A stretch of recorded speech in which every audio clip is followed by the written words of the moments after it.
Welcome to a couple of bunkies. Earlier last fall, I had a commission for 2 more Barley Twist walking sticks. The commissioner provided us with 2 blanks. One was curly maple and the other one was ash. In this video, we're going to be focusing on the ash walking stick.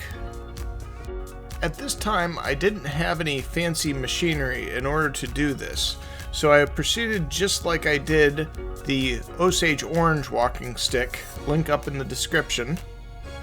Since this video is very satisfying to watch, I decided to go ahead and put some music in the background. Please enjoy watching the walking stick take shape.